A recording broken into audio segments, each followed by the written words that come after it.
খবর ধন্যবাদ। আমি সুকন্যাদিকে বলবো একটা গান গাওয়ার জন্য। আপনি এখানে চলে আসুন, এখানে বসুন।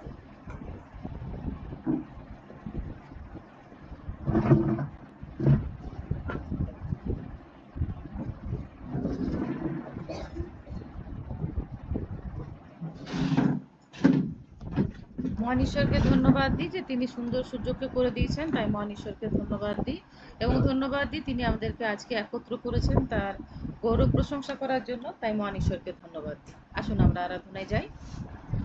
ভগ্ন প্রাণে তুমি প্রভু, আশার প্রদীপ জালো। ভগ্ন প্রাণে তুমি প্রভু, আশার প্রদীপ জালো। জীর্ণ জীবন মলিন হৃদয়, জীর্ণ জীবন মলিন হৃদয়, তুমি আজ সূচি করো। ভগ্ন প্রাণে তুমি প্রভু, আশার প্রদীপ জালো। এতদিন তোমায় ভালোবাসিনি, এতদিন তোমাকে কাছে ডাকিনি, এতদিন তোমায় ভালোবাসিনি, এতদিন তোমাকে কাছে ডাকিনি। আজ অনুতাপের অশ্রু জলে অর্ঘ তুমি গ্রহণ করো। ভগ্ন প্রাণে তুমি প্রভু, আশার প্রদীপ জালো। ভগ্ন প্রাণে তুমি প্রভু, আশার প্রদীপ জালো। তোমার ক্রুশের পথে চলতে যে চাই, তোমার প্রেমের কথা বলতে যে চাই, তোমার ক্রুশের পথে চলতে যে চাই, তোমার প্রেমের কথা বলতে যে চাই। চির শাশ্বত তুমি জানি প্রভু, তুমি আশীর্বাদ করো। ভগ্ন প্রাণে তুমি প্রভু, আশার প্রদীপ জালো। জীর্ণ জীবন মলিন হৃদয়, জীর্ণ জীবন মলিন হৃদয়, তুমি আজ সূচি করো। ভগ্ন প্রাণে তুমি প্রভু, আশার প্রদীপ জালো। আশার প্রদীপ জালো, তুমি আশার প্রদীপ জালো।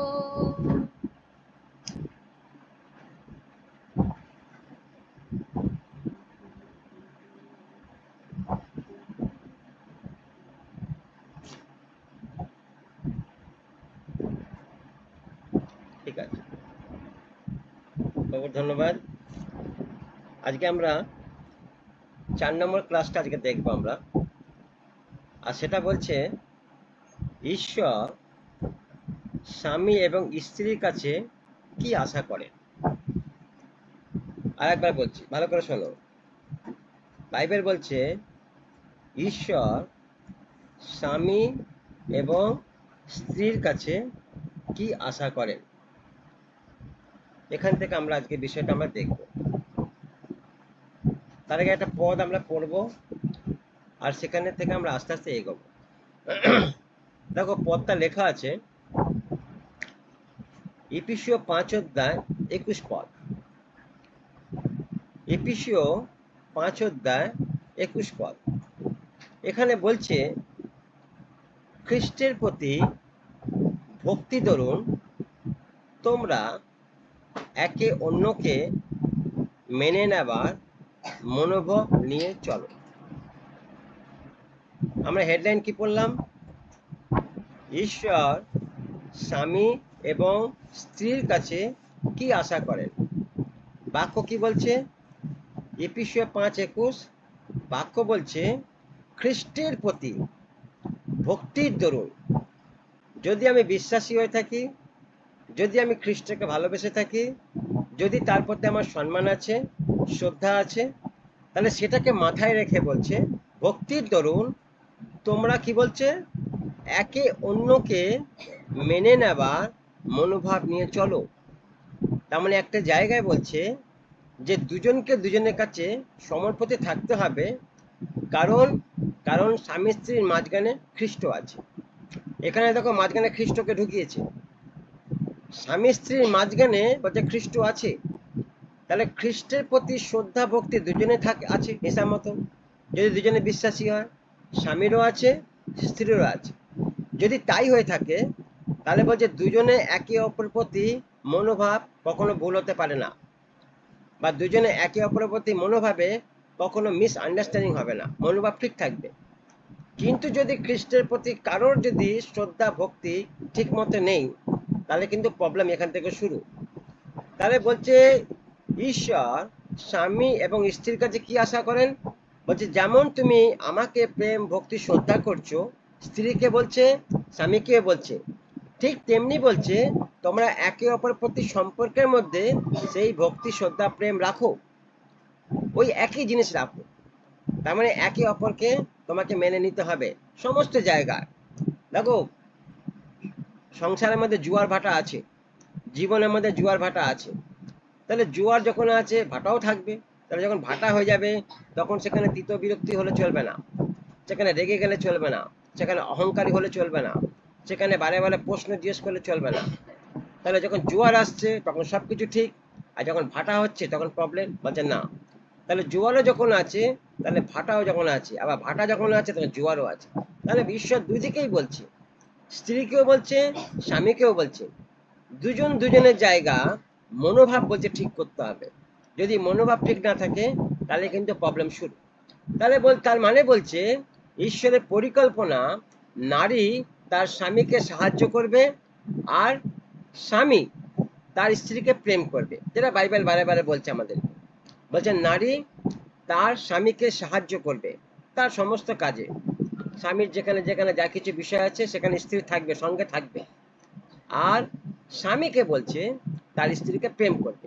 তাহলে বাইবেল বলছে পৃথিবীতে প্রথম যে মানুষ ছিল তার যা প্রয়োজন ছিল, ভালো করে শোনো এটা, বাইবেল বলছে পৃথিবীতে প্রথম যা মানুষ ছিল তার যা প্রয়োজন ছিল সে নিজে মেটাতে পারতো না। তার মানে আদম নিজে থেকে হবা তৈরি করতে পারতো না, বা আদম নিজে থেকে হবাকে উৎপত্তি বা সৃষ্টি করতে পারতো না। তাহলে আদমের জন্য যেটা প্রয়োজন ছিল সেটা ঈশ্বর করেছে, ঈশ্বর দিয়েছে তার প্রয়োজন। তার মানে বাইবেল বলছে আদমের হবার প্রয়োজন ছিল, কারণ আদম সমস্ত পশুদের নাম রাখার পর বলছে তার মন বিষণ্ণ ছিল, সে খুশি ছিল না, সে আনন্দিত ছিল না। কেন?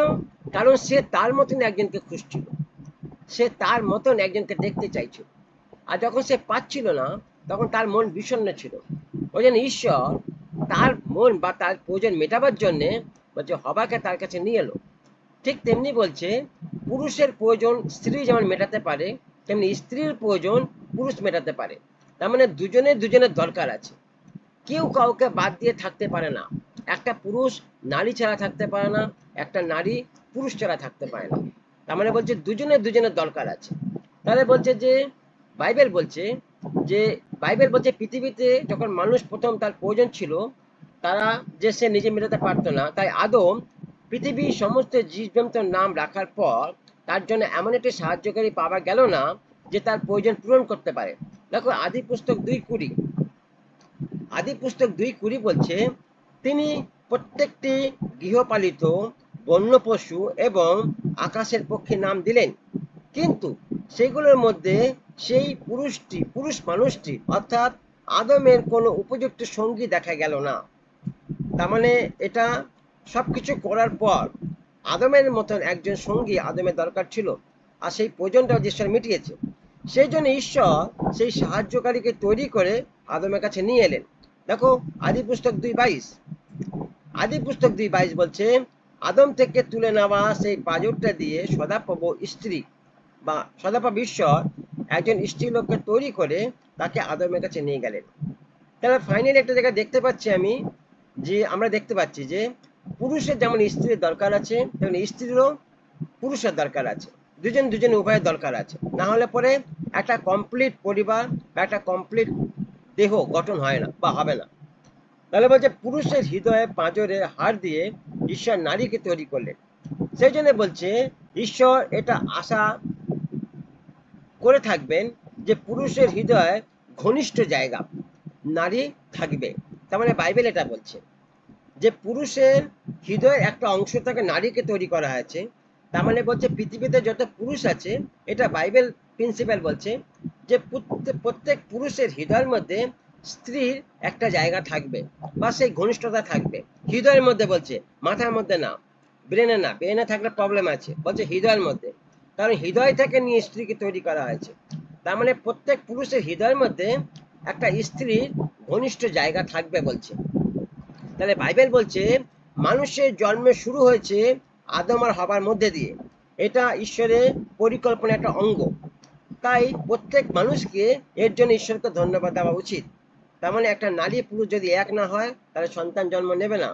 ঠিক পৃথিবীতে প্রথম যে মানুষ ছিল আদম হাওয়া, তাদের মধ্যে থেকে জন্মের যে ব্যাপারটা পরিকল্পনা সেটা শুরু হয়েছে, আজ সেটা চলছে।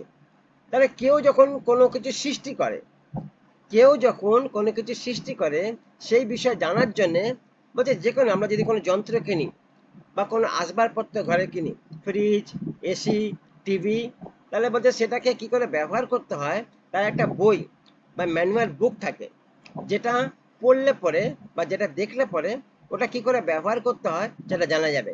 ঠিক তেমনি বলছে যে কিভাবে মানুষ তার জীবনের বিষয় জানবে, মানুষ কি করে স্ত্রীর বিষয় জানবে, স্ত্রী কি করে পুরুষের বিষয় জানবে, তারা দুজনে উভয় মিলে কি করে পরিবারের বিষয় জানবে।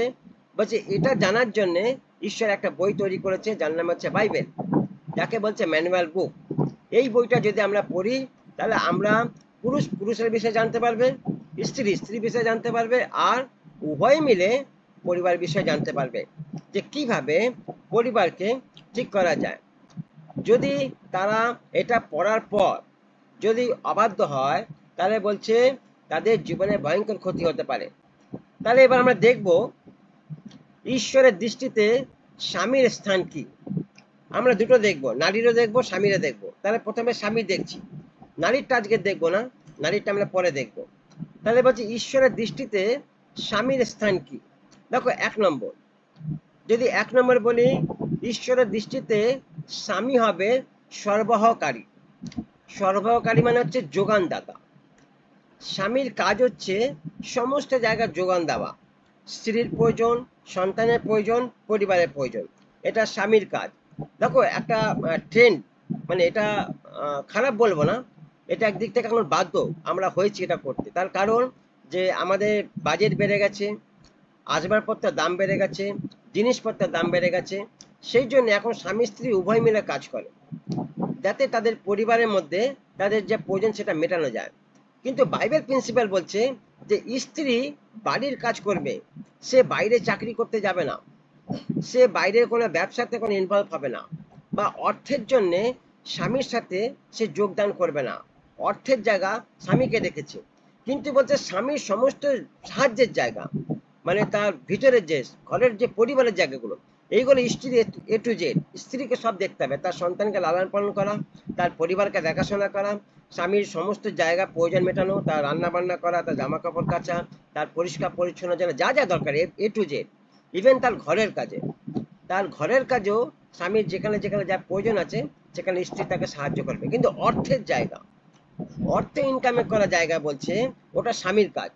স্বামী সরবরাহকারী, স্বামী শুরু থেকে সব জায়গা। দেখো ওই জন্য লেখা আছে বাইবেলে, যখন ঈশ্বর, যখন মানুষ প্রথম পাপ করলো, যখন অভিশাপ দিচ্ছিল, বা যখন ঈশ্বর বলছিলেন নারীর সাথে, নারীকে কি কথা বলেছিলেন বলো, নারীকে কি বলেছিল বলো, ঈশ্বর নারীকে কি অভিশাপ দিয়েছিল? গর্ভবেদনায় সন্তান প্রসব করবে, বলছে তার মধ্যে পরিত্রাণ আছে। হ্যাঁ, ওখানে কি বলেছে নারীকে কাজ করতে হবে? ওখানে বলেনি। স্বামীকে কি বলেছে, পুরুষকে কি বলেছে? মাথার ঘাম পায়ে ফেলে তো মাথার ঘাম উপার্জন পায়ে করবে। ফেল। হ্যাঁ, ওখানে উপার্জনের কথা বলেছে, কিন্তু নারীর কথা কিন্তু উপার্জনের কথা বলেনি। নারীকে পুরো তিনি রেখেছেন ঘরোয়া পরিবেশের মধ্যে। একটা নারী ঘরোয়া পরিবেশের মধ্যে থাকবে, এ টু জেড ঘরের সবকিছু কাজকর্মে নারী থাকবে। আর পুরুষ বলছে বাইরের উপার্জনের জায়গা, অর্থের জায়গা পুরুষ, এটা বাইবেল প্রিন্সিপাল বলছে। কিন্তু এখন যেহেতু বাজার এখন প্রচুর হাই হয়ে গেছে, আবার বলছি এটা খারাপ না, স্বামী স্ত্রী দুজন মিলে কাজ করাটা খারাপ না। কারণ এখন আমাদের সরকার বা সব প্রত্যেকটা দেশেই এখন বাজার এমন জায়গা চলে গেছে বা বাজেট এমন জায়গা চলে গেছে যে এখন একটা মানুষের দ্বারা সংসার চলে না, বা একটা মানুষ সংসার চালাতে পারে না, সম্ভব না। কারণ অনেকে তো লেখাপড়া জানে না, কারো পেটাতে বিদ্যা নেই, বা কেউ অত জ্ঞানবান না, বা কারোর অত উপস্থিত বুদ্ধি নেই, নানা রকম মানুষ আছে না। তো তখন কি করতে হবে? তখন উভয় মিলে তারা একটা পরিকল্পনা করছে, স্ত্রীও একটা যোগানদাতা, স্বামী একটা যোগানদাতা হয়ে গেছে, এখনকার লেটেস্ট খবর বলছে। কিন্তু বাইবেল এটাকে বলছে না, বাইবেল এটাকে এইভাবে বলছে। বুঝতে পারছি আমরা? তাহলে এখানে বলছে স্বামী হবে সরবরাহকারী। দেখো, পরিবারের স্বামী একটা নিজস্ব বিশেষ স্থান আছে, এবং নারীরও বিশেষ একটা স্থান আছে বলছে। তাহলে ঈশ্বর চান পরিবারের স্বামী হবে সবকিছু সরবরাহকারী, মানে যোগানদাতা। পরিবারের জন্য সকল প্রয়োজনীয় জিনিস সে তার স্ত্রীর হাতে তুলে দেবে, এবং পরিবারের প্রয়োজনীয় জিনিসের জন্য পরিশ্রম করবে। তার মানে স্বামীর কাজ হচ্ছে যেটা পরিবারের দরকার আছে, যেটা প্রয়োজন আছে, সেই অর্থটা বলছে স্ত্রীর হাতে তুলে দেবে। তার মানে পরিবার কে সামলায়? বাড়ির মহিলারা সামলায়। স্বামীরা খালি সেই জায়গাটা সাপোর্ট করে। তোমার কি লাগবে বলো? চাল লাগবে, তেল লাগবে, ডাল লাগবে, আলু লাগবে, পেঁয়াজ লাগবে, মাছ লাগবে, মাংস লাগবে, কি লাগবে বলো, আমি সেটা তোমাকে নিয়ে এসে আমি দিতে পারি। বাকি কাজটা তোমার। ওটাকে কিভাবে কি করতে হবে, কাটতে হবে, কুটতে হবে, কত তেল কত মশলা কি দিতে হবে, সেটা তোমরা জানো, ওগুলো আমরা জানি না। আমার কাজ তোমাকে একটা যোগান দেবো, আমি তোমাকে যোগান দিয়ে দেবো, বাকিটা তুমি দেখবে। তাহলে হচ্ছে স্বামী একটা জায়গা, ওটাকে প্রয়োজন মেটাবা বা ওই জায়গাটা দেখাশোনা করা। ইভেন সন্তানের জায়গা, সন্তানের জামা কাপড় আছে, তাদের শিক্ষা দীক্ষা আছে, লেখাপড়া আছে, সব জায়গায় অর্থ লাগে। তাহলে অর্থ বলছে এটা স্বামীর কাজ, স্ত্রীর হাতে সে অর্থ তুলে দেবে। কোথায় কোথায় সন্তানদের কি খরচা, টিউশন আছে, মাস্টার খরচা আছে, কোচিং খরচা আছে, কলেজের ফিস আছে, প্রত্যেকটা জায়গায় বলছে এটা বাবাদের কাজ। এটা বাবারা পূর্ণ করে, এটা মায়েরা পূর্ণ করতে পারবে না, কেন এটা বাবাদেরকে দায়িত্ব দিয়েছে। তাহলে বলছে যে ঈশ্বর চান পরিবারের মধ্যে স্বামী হবে সবকিছু সরবরাহকারী, পরিবারের জন্য সকল প্রয়োজনীয় জিনিস সে তার স্ত্রীর হাতে তুলে দেবে, এবং পরিবারের প্রয়োজনীয় জিনিসের জন্য পরিশ্রম করবে। তার মানে বলছে একটা জায়গায় পরিশ্রম আছে, একটা জায়গা প্রত্যেকটা পুরুষকে পরিশ্রম করতে হবে। যে পুরুষ পরিশ্রম করছে না, বেশিরভাগ জায়গায় আমরা এটা জানতে পারি যে বাড়ির পুরুষরা নিজেরা কাজকর্ম করছে না, মদ খেয়ে মাতলামি করে চারিদিকে ঘুরে বেড়াচ্ছে, আর বাড়ির মহিলাদেরকে কাজ করাচ্ছে, তাদেরকে দিয়ে খাটাচ্ছে, আর তাদের পয়সা দিয়ে তারা আবার ফুটানি করছে। এটা বিভিন্ন জায়গায় আমরা যখন যাই আর দেখতে পাই। বা এমনও দেখেছি যে মদ খেয়ে সারাদিন বাইরেই পড়ে আছে, মানে ওদের কোনো হুশ ঠিকানা থাকে না, কোথা থেকে পয়সা পাচ্ছে। এমন তো বাড়ি থেকে একটা পয়সা পায় ওরা, কিন্তু তাতে ওদের প্রয়োজন মেটে না, কেন দুবেলা তিন বেলা মদ খায়, দুবেলা তিন বেলা মদ খাওয়া পয়সা তো হবে না। এবার কোথা থেকে পাচ্ছে সে তারাই জানে। কিন্তু বলছে একটা জায়গা, বেশিরভাগ পুরুষরা তারা তাদের জায়গাটা কিভাবে নষ্ট করে দিয়েছে, আর বাধ্য হয়ে মায়েদেরকে বা বোনেদেরকে বা নারীদেরকে বাধ্য হয়ে এই সংসারের দায়িত্ব পালন করার জায়গা নিতে হয়েছে। কারণ কারণ তারা সন্তানের মুখ সেই কাজগুলো করছে। তারা চাইছে না তাদের সন্তানরা নষ্ট হয়ে যাক, বা লাওয়ারিস হয়ে যাক, বা তারা মানে জঙ্গলি টাইপের তৈরি হোক, তারা চাইছে না। দেখো, বাবাদের কোনো চিন্তা নেই, মায়েদের চিন্তা আছে। তাহলে অনেক জায়গা আছে, গ্রামের দিকে বেশি দেখা যায় যে পুরুষের থেকে নারীরা বেশি কাজ করে, পুরুষের থেকে নারীরা বেশি পরিশ্রম করে, বেশিরভাগ জায়গায় আছে। তাহলে বলছে দেখো, এটা প্রয়োজন বলছে, অ্যাকচুয়ালি স্বামীদের বলেছে, নারীদের কিন্তু বলেনি, কিন্তু পুরো ব্যাপারটা টুইস্ট হয়ে গেছে। দেখো, প্রথম তিমোথী 5:8, প্রথম তিমোথী 5:8 বলছে যে নিজের আত্মীয়দের, বিশেষ করে নিজের পরিবারে দেখাশোনা করে না, সে তার দ্বারা তার বিশ্বাসকে অস্বীকার করছে এবং অবিশ্বাসীদের চেয়েও খারাপ। এটা স্বামীদেরকে বলছে, তার মানে পরিবারকে দেখাশোনার কাজ করতে হবে। আবার দেখো, দ্বিতীয় থিসলনীয় 3:10, দ্বিতীয় থিসলনীয় 3:10 বলছে তোমাদের কাছে থাকবার সময় আমরা তোমাদের আদেশ দিয়ে বলেছিলাম যে কেউ যদি কাজ করতে না চায় তবে সে না খাক। দেখো, ঈশ্বরের বাক্য বলছে, কেউ যদি কাজ করতে না চায় তাহলে সে না খাক। আরে তুমি কোনো পরিশ্রম করবে না, পরিবারে কোনো দায়িত্ব পালন করবে না, পরিবারকে এক পয়সা হেল্প করবে না, তাহলে তুমি কোন অধিকারে পরিবারের খাবারের জন্য অধিকার চাও আমাকে খেতে দাও? না দিলে পরে মার দাঙ্গা ভাঙচুর সব কিছু চলছে, কোথা থেকে পাবে ওই অধিকার? তুমি আসে কোত্থেকে? তাহলে বাইবেল বলছে যদি এরকম কোনো পুরুষ আছে যারা পরিবারে কোনো অংশগ্রহণ করছে না বা পরিবারের বিষয়ে তাদের মাথা ব্যথা নেই, বলছে তাদের জন্য বলছে না খেতে, বলছে তারা না খাক। তাহলে স্বামী যখন পরিবারে ভরণ পোষণ করতে পারবে তখন সেটা হয় আনন্দের বিষয় এবং সেটা দেখতে সুন্দর লাগে। বাড়ির কর্তা স্বামী, বারে বারে বলছি, বাড়ির কর্তা স্বামী, হেডশিপ স্বামীকে দেওয়া হয়েছে। তাহলে হেডশিপ যদি ঠিক থাকে তাহলে পরিবার ঠিক থাকবে, আর হেডশিপ যদি বিগড়ে যায় তাহলে সব বিগড়ে যাবে। তাহলে বলছে যে যখন স্বামী তার পরিবারে ভরণ পোষণ করতে পারবে তখন সেটা আনন্দের বিষয় এবং পরবর্তী পরিবারের লোক সেই স্বামীর প্রশংসা করবে বা তার বাবা বা তার কর্তা বাড়িতে যারা আছে তারা সবাই তার প্রশংসা করবে, কারণ কারণ তিনি তার জায়গা পারফেক্ট আছে। যদি পুরুষরা তার জায়গা পারফেক্ট না থাকে তাহলে বলছে প্রশংসা আসে না বা তাদের নিয়ে ভালো কথা মুখ থেকে বেরোয় না। অনেক জায়গা আছে যে মহিলারা বলতে পারে না, ইচ্ছা তো করে বলার কিন্তু তারা বলতে পারে না, কারণ তারা সেই জায়গা মেনটেন করে না, সেই জন্য তারা বলতে পারে না। তাহলে বলছে পরিবারের স্বামীর স্থান আছে। তাহলে একজন স্বামী বলছে সরবরাহকারী হবে, একজন স্বামী প্রেমিক মানুষ হবে, একজন স্বামী বলছে উত্তম নেতা হবে। তিনটে কথা এখানে বলেছে। একজন স্বামী সরবরাহকারী হবে মানে সাহায্যকারী হবে, একজন স্বামী বলছে প্রেমিক পুরুষ হবে, তার মানে বাড়িতে তার স্ত্রীকে ভালোবাসবে, প্রেম করবে, তার সন্তানদের প্রেম করবে, প্লাস সে পরিবারকেও প্রেম করবে, কারণ সবই তার, সবকিছুই তার, স্ত্রীও তার, সন্তানও তার, পরিবারও তার, বাড়িও তার। তিনি বাড়ির মালিক, তিনি বাড়ির কর্তা। তাহলে তাকে একটা জায়গা প্রেম বজায় রাখতেই হবে, তার জায়গাকে তিনি কিভাবে মেনটেন করবে। আর বাইবেল বলছে প্রেম সহকারে করো, কারণ প্রেম সবার উপরে, বাইবেল সবার উপর প্রেমকে রেখেছে। আর তিন বলছে তিনি হবেন উত্তম নেতা, তার মানে একটা লিডার, বাড়ির সমস্ত বিষয় তিনি নিজে দেখাশোনা করবেন, নিজে ব্যাপারটা বুঝবেন আর নিজে সেটাকে ডিল করবেন, একটা উত্তম লিডারের মতো। তাহলে প্রথমে দেখি, প্রথমে আমরা কি দেখলাম? সরবরাহকারী। তাহলে দু নম্বর দেখবো একজন প্রেমিক স্বামী। একজন প্রেমিক স্বামী কিরকম হবে? আমরা একটা সরবরাহকারী পিতা দেখলাম বা সরবরাহকারী স্বামী দেখলাম, তিনি পরিবারে সমস্ত দায়িত্ব পালন করবেন, এটা বাইবেল গড প্রিন্সিপাল বলছে। তাহলে 2 নম্বর বলছে ঈশ্বরের বাক্য বলছে যে একটা স্বামী প্রেমিক স্বামী হবে। তাহলে প্রেমিক স্বামী কেন হবে? দেখো বলছে ঈশ্বর আশা করেন স্বামী হবেন একজন প্রেমিক পুরুষ, একজন খোলামেলা প্রেমিক, তার স্ত্রীকে দেখায় যে সে তার কথা শোনে, তাকে তার সমস্ত বিষয়কে সে আনন্দপূর্বক করে এবং স্বামী স্ত্রীকে জানতে দেয় না যে তার প্রতিদিনের জীবনে স্ত্রী তার একটা মূল্যবান জায়গা বা মূল্যবান সঙ্গিনী।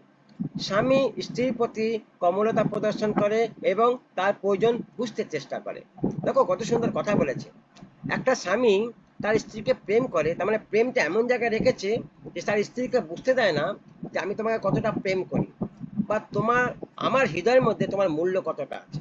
তার মানে সে মুখে বলবে না, সে কাজে প্রকাশ করবে। তার মানে অ্যাকচুয়ালি সেটাই বলতে চাই। তার মানে দেখো এটা একটা প্রেম, এটা একটা ভালোবাসা, যে তুমি তোমার স্ত্রীকে ভালোবাসো, খালি মুখে বললে হবে না আমি তোকে ভালোবাসি বা আমি তোমাকে ভালোবাসি, এটা ভালোবাসা না। ভালোবাসার মধ্যে কাজ থাকবে, ভালোবাসার মধ্যে আলিঙ্গন থাকবে, ভালোবাসার মধ্যে ক্রিয়া থাকবে, এটাকে বলছে ভালোবাসা।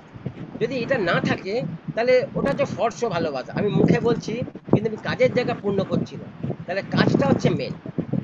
তাহলে দেখো এখানে বলছে যে একজন প্রেমিক স্বামী বলছে ঈশ্বর আশা করেন স্বামী হবে একজন প্রেমিক পুরুষ, একজন খোলামেলা প্রেমিক এবং স্ত্রীকে দেখায় যে তার সঙ্গে কথা বলে সে খুব আনন্দিত উপভোগ করে এবং স্বামী স্ত্রীকে জানতে দেয় না যে তার প্রতিদিনের জীবনে স্ত্রী তার কত মূল্যবান একটা সঙ্গী বা মূল্যবান একটা জায়গা তার হৃদয়ে রয়েছে এবং স্বামীর স্ত্রীর প্রতি কমলতা প্রদর্শন করে এবং তার প্রয়োজন বুঝতে চেষ্টা করে। দেখো মেন জায়গাগুলো এইটাই, তার প্রয়োজন বুঝতে চেষ্টা করে। তার মানে দেখো একটা স্বামী যদি যদি সে ঘরে আছে, তার স্ত্রী সারাদিন খাটছে, তাহলে স্বামী ঘরে চুপ করে বসে থাকবে না, স্বামীও থাকবে, তার স্ত্রীর সাথে হাত বাটাবে। ইভেন এটা উচিত যে আমি পুরুষ বলে বাড়ির কোনো কাজ করবো না, ঠ্যাঙের উপর ঠ্যাং তুলে বসে থাকবো, এই চা দাও, এই জল দাও, এই খাবার দাও, এই এটা করো, এই সেটা করো, এরকম না। তাহলে একটা পুরুষও বা একটা স্ত্রীও দুজনে উভয় মিলে যদি ঘরে থাকে তাহলে উভয় মিলে কাজ করবে, তাহলে এটা হচ্ছে প্রেম। হতে পারে পুরুষ বাইরে কাজ করছে কিন্তু ছুটির দিনে রোববার দিন আমি ঘরে আছি, তাহলে আমি ঘরে থাকি, মেবি দেখো আমার স্ত্রী এখানে বসে আছে, যখন আমার দুটো হাত থাকতো আমি বাড়ির রান্না বান্নাও করতাম। দেখো বসে যেমন সামনে বলছে, আমি বাড়ির রান্না বান্না ওর সাথে হাত বাটিয়েছি, আমি রুটি করতাম, ভাত করতাম, তরকারি করতাম, সবই করতাম। রান্নাঘরে পিঠে করতে বেশিরভাগ দায়িত্ব আমি পালন করতাম। কি হ্যাঁ কি না বলো? পিঠে করতে পিঠে করতে পিঠে ও পিঠে করতাম, পিঠে আচ্ছা মনে আছে। পিঠে করতাম, নারকেল কুড়িয়ে, নারকেল ছাঁচ দিয়ে পিঠে ভালো করে পুর দিয়ে ভাপ দিয়ে পিঠে করতাম। তার মানে সিজনে সিজনে আমাদের বাড়িতে রান্না হয়। যেমন শীতকালে পিঠে হয়, এগুলো একাতার হয় না, অনেক পরিশ্রম লাগে। একটা ডাল বাটতে হয়, মাখতে হয়, পুর দিতে হয়। সেখানে একা লোক একা পরিশ্রম করবে? তো ওর সাথে আমিও হাত বাটাতাম, ওই পুরগুলো দিয়ে দেওয়া, বেলে দেওয়া, সেকে দেওয়া, দুজন মিলে একসাথে রান্না করে কাজ করতাম, আর একসাথে আনন্দ উপভোগ করতাম। আজকে হয়তো একটা হাত নিয়ে অসুবিধা হয়, কিন্তু চেষ্টা করলে পারবো, অসুবিধা নেই, মনে জোর আছে, চেষ্টা করলে পারবো। তাহলে বলছে এটা হচ্ছে প্রেম, এটা হচ্ছে ভালোবাসা, এটা হচ্ছে লাভ। যদি এই জায়গাটা যদি একটা পুরুষ যদি স্ত্রীকে দিতে না পারে, তাহলে কোন একটা জায়গায় সে খুব বড় একটা জায়গা মিস করে, বা একটা গ্যাপ তৈরি হয়ে যায়, বা নিজেদের মধ্যে একটা মিস আন্ডারস্ট্যান্ডিং তৈরি হয়ে যায়, বা ভুল বোঝাবুঝি তৈরি হয়। কিন্তু যদি এই গ্যাপটা কম থাকে না, তাহলে কিন্তু দুজনের মধ্যে খুব ভালো একটা বন্ডিং তৈরি হবে, আর খুব ভালো একটা ভালোবাসার জায়গা তৈরি হবে। তার মানে এটা অনন্তকাল থাকবে, কারণ আমরা বিশ্বাস করি কি মৃত্যুর পর আমরা যিশুর সাথে চলে যাব, তাই তো? স্বামী স্ত্রী দুজনেই একসাথে যাব, আমরা কেউ কাউকে ছাড়তে পারবো না। তাহলে বলছে এই বন্ডিংটা অনন্তকাল থাকা উচিত বা থাকবে। দেখো ইপিসীয় 5:28, ইপিসীয় 5:28 বলছে, স্বামী যেমন নিজের দেহকে ভালোবাসে, ঠিক সেইভাবে নিজের স্ত্রীকেও তার ভালোবাসা উচিত। সে নিজের স্ত্রীকে ভালোবাসে, সে নিজেকেও ভালোবাসে, যেটা আমরা আগের দিন দেখছিলাম। তার মানে একটা কথা বলছে, স্বামী স্ত্রী এক, আলাদা না, দুজনে এক, আমরা আলাদা করতে পারি না। দেখো 1 Corinthians 13 অধ্যায়, ওখানে প্রেমের সংজ্ঞা দেওয়া আছে, প্রেম কিরকম বা প্রেম কাকে বলে, ওটা তোমরা বাড়িতে আলাদাভাবে পড়ে নেবে। তাহলে ওখানে বলছে যে একটা স্বামী বা একটা পুরুষ যদি ওটা পড়ে, তাহলে ওরা ওটা ভালো করে জানতে পারবে যে প্রেম কি করে আর কি করে না। তাহলে বলছে প্রেমিক স্বামীর পরিচয় ওখানে দেওয়া হয়েছে, একটা প্রেমিক স্বামী কিরকম থাকা উচিত। 1 Corinthians 13 অধ্যায় যদি ওটা পড়ি, তাহলে আমরা দেখতে পেয়ে যাবো। তাহলে বলছে সে ধৈর্যশীল হবে, দয়ালু হবে, বিশ্বস্ত হবে, ঈর্ষা করবে না, অহংকার করবে না, রাগের আচরণ করবে না, সে মঙ্গলের চেষ্টা করবে, সে স্ত্রীকে প্রেম করবে, এবং স্ত্রীর কাছে সে নিজেকে আত্মসমর্পণ করবে, এবং সে স্ত্রীর সাহায্যকারী হবে বা সরবরাহকারী হবে। একটা স্বামীর পরিচয় বলছে। তাহলে আমরা কয়েকটা পদ দেখবো স্বামীদের বিষয়, বাইবেল থেকে দেখবো। দেখো কলসীয় 3:19, আজকে বারে বারে বলছি, আজকে স্বামীদের বিষয় দেখছি বা নারীদের বিষয় দেখবো। বাইবেলে নারীদের বিষয়ে লেখা আছে নারীদের কি করা উচিত। তাহলে আজকে স্বামীদের বিষয় দেখছি, আমরা পরে নারীদের বিষয় দেখব। তাহলে এখানে দেখো কলসীয় 3:19 বলছে, কলসীয় 3:19 বলছে, তোমরা যারা স্বামী, তোমরা প্রত্যেকটা স্ত্রীকে ভালোবেসে এবং তার সঙ্গে কঠোর ব্যবহার করো না। প্রত্যেককে স্ত্রীকে প্রেম করো, কিন্তু তার সাথে কঠোর ব্যবহার করো না। এটা স্বামীদেরকে বলছে। 2 নম্বর, 1 Peter 3:7, এখানে স্বামীদের বিষয় লিখছে। 1 Peter 3:7 বলছে, ঠিক সেইভাবে তোমরা যারা স্বামী, তোমরা বুদ্ধি বিবেচনা করে তোমরা বুদ্ধি বিবেচনা করে স্ত্রীর সঙ্গে বাস করো। তারা তোমাদের দুর্বল সাথী। দেখো ভালো করে শোনো, তারা তোমাদের দুর্বল সাথী। আচ্ছা কেন বলতে স্ত্রীকে দুর্বল বলেছে? দেখো দুর্বল কেন বলছে, বলছে স্ত্রীরা যখন তার বাপের বাড়ি ছাড়ে, তারা স্বামীর উপর নির্ভর করে বাপের বাড়ি ছাড়ে, তাদের নিজের কিচ্ছু থাকে না। একটা মেয়ে যখন বাপের বাড়ি ত্যাগ করছে, সে কিচ্ছু নিয়ে আসে না, সে স্বামীর উপর নির্ভর করেই আসে। তার মানে সে দুর্বল, সে স্বামীর উপর নির্ভরশীল। তার স্বামী যদি তাকে ছেড়ে দেয়, তাহলে সে কোথায় যাবে, সে কি করবে, বা তার অস্তিত্ব কি থাকবে? তাহলে বলছে সে সম্পূর্ণ 100% একটা স্বামীর উপর নির্ভরশীল। তার মানে তার কোনো উপায় নেই স্বামীর ঘর ছাড়া। বুঝতে পারছো ব্যাপারটা? অনেকে আছে যারা শিক্ষিত আছে, লেখাপড়া আছে, পয়সা আছে, তারা না ডিভোর্সের কথা বলে, তারা একটা অহংকারী দেখায়, তারা একটা দাপট দেখায়, কারণ তাদের পেটে বিদ্যা আছে, তারা চাকরি বাকরি করে তারা নিজের উপার্জন করে নেবে। কিন্তু যারা গ্রামের মহিলা, যাদের পেটে বিদ্যা নেই, তারা কি করবে, তারা কোথায় যাবে? তার মানে বেশিরভাগ জায়গায় আমাদের ভারতবর্ষের মধ্যে বেশিরভাগ জায়গায় এরকম আছে যে স্ত্রীরা সবসময় যেন স্বামীর উপর নির্ভরশীল। ওই জন্য দেখো ভারতীয় মহিলারা, স্বামীরা এত অত্যাচার করে, তারপরে কিন্তু তারা স্বামীর ঘর ছাড়ে না, বেশিরভাগ জায়গায় আছে। তার কারণ কি? তারা দুর্বল। তারা জানে আমি স্বামীর ঘর ছেড়ে দিলে পরে আমার কোনো অস্তিত্ব থাকবে না, সমাজ আমাকে মেনে নেবে না, সমাজ আমাকে অন্য চোখে দেখবে। দেখো এটা সমাজের কালচার একটা, কিন্তু আমাদের শহর এখন অনেক আপডেট হয়ে গেছে এবং গ্রামও আস্তে আস্তে আপডেট হচ্ছে। এখন এগুলো কেউ মানে না। এখন দরকার পড়লে পরে যদি এরকম মনে হয়, স্ত্রীরা নিজেরা উপার্জন করে নিজেদের জায়গা মেনটেন করে নিচ্ছে, কারণ এখন ওইসব জিনিস নেই। এটা আগেকার সময় এগুলো ছিল। কিন্তু বাইবেল এই জন্য বলছে স্ত্রীরা দুর্বল, কারণ এই জন্য স্বামীদেরকে বলছে তাদের দুর্বল সাথী মনে করে, তাদের দুর্বল সাথী মনে করে তাদেরকে প্রেম করো, আর তারাও তোমাদের সঙ্গে ঈশ্বরের দয়ার দান হিসাবে জীবন পাবে। সেই জন্যে তাদের সম্মান করো, যেন তোমরা তোমাদের প্রার্থনা বাধা না পায়। এটা একটা ভেরি ভেরি কথা বলেছে। তার মানে স্ত্রীকে প্রেম করতে বলছে, আর একদিকে তাকে সম্মানও করতে বলছে। কেন সম্মান করতে বলছে? কারণ সে তোমার তত্ত্বাবধান করে, সে তোমার দেখাশোনা করে, সে তোমার পরিবারের রক্ষা করে, সে তোমার সন্তানকে লালন পালন করে, সে তোমার বাজেটকে বাঁচায়, সে তোমার পরিবারের সবকিছু A to Z বিষয়গুলোকে সে নিজে পরিশ্রম করে। তার মানে তার একটা গ্রেড আছে, তার একটা জায়গা আছে, সে ফালতু না, সে বাড়ির চাকর না, সে বাড়ির দাস না, বা সে বাড়ির দাসী নয়। তার একটা গ্রেড আছে, তার একটা পজিশন আছে, অবশ্যই তাকে সম্মান করতে হবে। তুমি তাকে যার তার সামনে যার তার ছোট বড় কথা, যার তার সামনে যা ভাবে তাকে অপমান করতে পারো না। অনেক স্বামী স্ত্রীকে দেখেছি রাস্তার মধ্যে দাঁড়িয়ে ঝগড়া করে। আজকে একটা ফেসবুকে দেখছিলাম, প্লেনের মধ্যে উঠেছে স্বামী স্ত্রী, দেখো এডুকেটেড, প্লেনের মধ্যে উঠেছে, দুজনে দুই চারটে কথাবার্তা হতে হতে স্ত্রীটা স্বামীকে এক চড় মেরেছে, দেখো সবার সামনে। এয়ার হোস্টেল এগিয়ে এসছে, ম্যাডাম আপ ক্যা করো, ম্যাডাম আপ ক্যা করো। আমি দেখছিলাম ঘটনাটা, আর স্বামীটা ভেড়া করে কাঁদছে, হ্যাঁ আমার এই জীবন নষ্ট করেছে, এই করেছে, সেই করেছে। তার মানে বলছি এরকম অনেক জায়গা আছে যে তারা রাস্তাঘাটে বেরিয়েও ঝগড়া করে। এটা কোথাকার কালচার, কোথা থেকে এসছে এটা? আর এটা হবেই বা কেন? তুমি যাকে নিজের জীবনের সাথী বলে বেঁচেছো, তুমি যাকে অর্পণ করে নিজের কাছে নিয়ে এসছো, আর সে 10 বছর 5 বছর 15 বছর পর সে ফালতু হয়ে গেল, সে একটা বাজে একটা জায়গা মানে মনে হয়ে গেল, তখন তাকে আর ভালো লাগছে না। এই কালচারটা বা এই মনোভাবটা বলতে বাজে। এই জায়গাটা বলছে, বাইবেল বলছে এটাকে চেক করতে হবে। তাহলে বলছে যে সে দানশীল হবে, যেটা বলছেন প্রথম পিতর 3:7 বলছে যে ঠিক সেইভাবে তোমরা যারা স্বামী, তোমরা বুদ্ধি বিবেচনা করে স্ত্রীর সঙ্গে বাস করো, তারা তোমাদের দুর্বল সাথী, আর তারাও তোমাদের সঙ্গে ঈশ্বরের দয়ার দান হিসেবে জীবন পাবে। সেই জন্যে তাদের সম্মান করো, যেন তোমাদের প্রার্থনা বাধা না পায়। যদি কোনো পুরুষ বিশ্বাসী হয়ে থাকে, খ্রিস্টকে সে নিজের জীবন দিয়েছে, আর যদি সে তার বাড়ির স্ত্রীকে সে সম্মান দিচ্ছে না, তাহলে বলছে তার প্রার্থনা ঈশ্বর শুনবে না। দেখো বাইবেল এটা বলছে, তার প্রার্থনা ঈশ্বর গ্রাহ্য করবে না।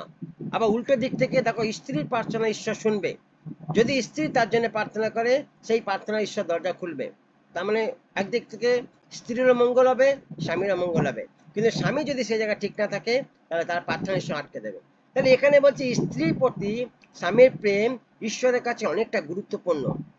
স্ত্রীর কাছে স্বামীর প্রেম ঈশ্বরের কাছে অনেকটা গুরুত্বপূর্ণ। আর এটা এতটাই গুরুত্বপূর্ণ বিষয় যে ঈশ্বর বলছেন, যে ব্যক্তি তার স্ত্রীকে যথাযোগ্য সম্মান দেবে না, তার সঙ্গে ঈশ্বরের দৃষ্টিতে বা তার সঙ্গে তার কোনো সম্পর্ক নেই। সেই ব্যক্তি ঈশ্বরের সাথে কথা বললে সে অধিকার হারিয়ে ফেলবে। ঈশ্বরের কাছে বলছে কথা বলার অধিকার হারিয়ে ফেলবে। দেখো কি অদ্ভুত জিনিস। তোমার বাড়ির লোক, তোমার অর্ধাঙ্গিনী, তোমার জীবনে একটা সাথী, তুমি যদি তাকে সম্মান না দাও, তুমি যদি তাকে রেসপেক্ট না করো, তাহলে তোমার প্রার্থনা বলছে আটকে যাবে। তোমার প্রার্থনা ঈশ্বর শুনবে না, কোনোদিন শুনবে না। তাহলে বলছে নতুন নিয়মে স্ত্রীকে প্রেম করার জন্য ঈশ্বর স্বামীদেরকে 4বার আদেশ করেছেন। নতুন নিয়মে স্ত্রীদেরকে প্রেম করার জন্য ঈশ্বর স্বামীদেরকে 4বার আদেশ করেছে। দেখো 4টে বাক্য আমরা দেখবো কোথায় কোথায় আছে। এফেসীয় 5:25, এফেসীয় 5:25 বলছে, তোমরা যারা স্বামী, খ্রিস্ট যেমন মণ্ডলীকে ভালোবেসেছেন, তার জন্য নিজেকে দান করেছিলেন, ঠিক তেমনিও তোমরা প্রত্যেকে স্ত্রীকে প্রেম করো।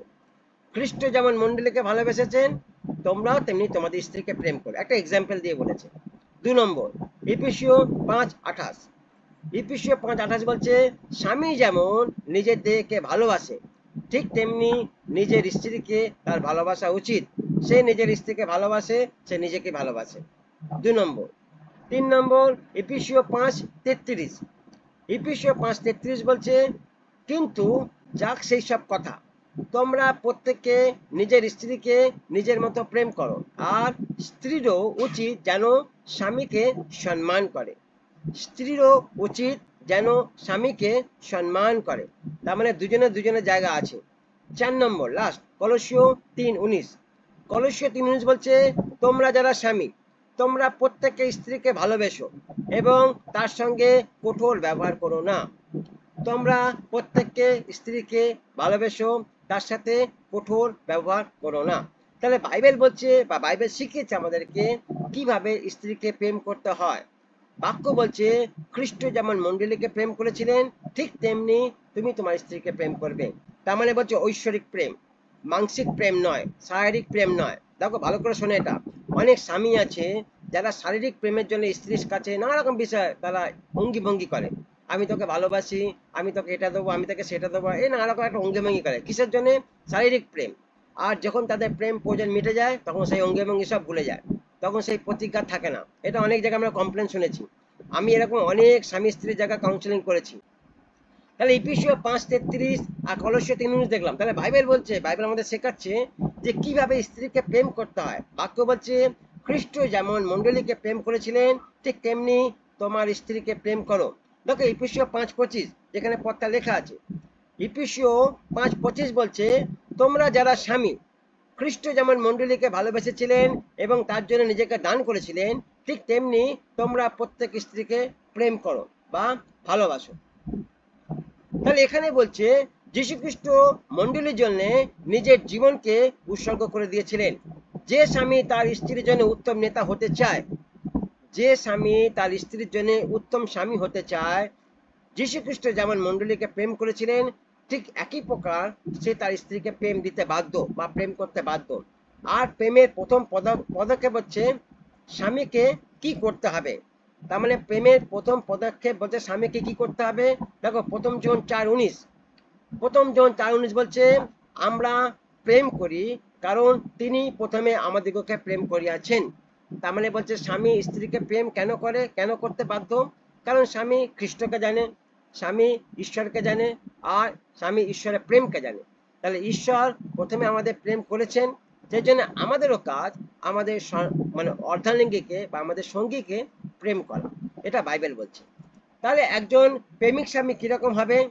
এক, সে স্ত্রীকে উৎসাহিত করবে। একজন প্রেমিক স্বামী কেমন হবে? এক, সে স্ত্রীকে উৎসাহিত করবে, দৈহিকভাবে কোমলতা প্রদর্শন করবে, স্ত্রীর বিষয়গুলো বুঝবে।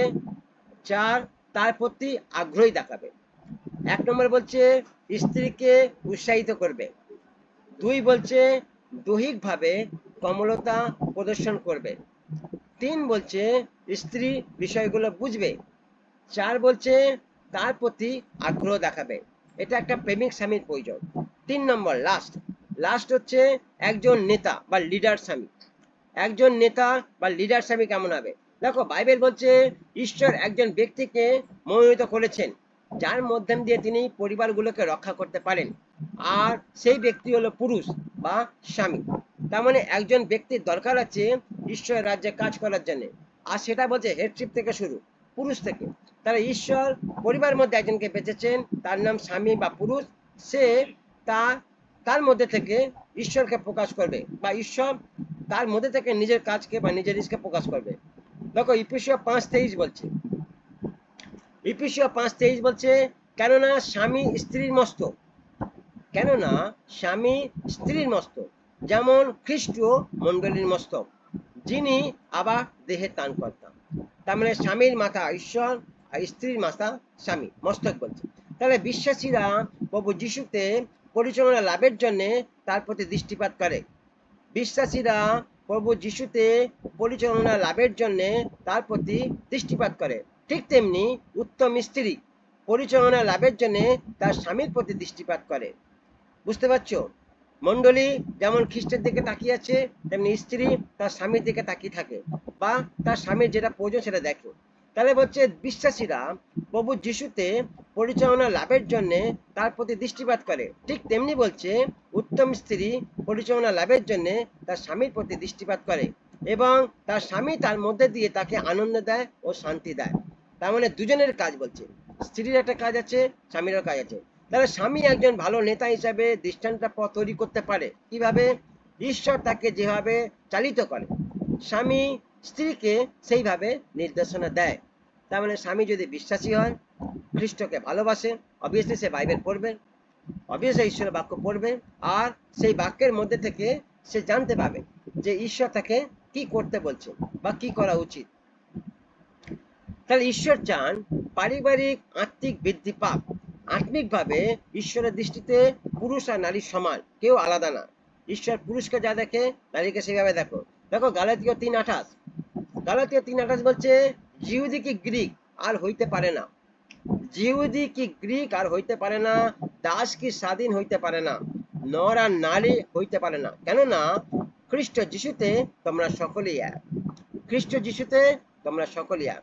তাহলে বলছে কিন্তু ঈশ্বর পুরুষ আর নারীকে পরিবার বা মণ্ডলীতে ভিন্ন ভিন্ন দায়িত্ব দিয়েছেন।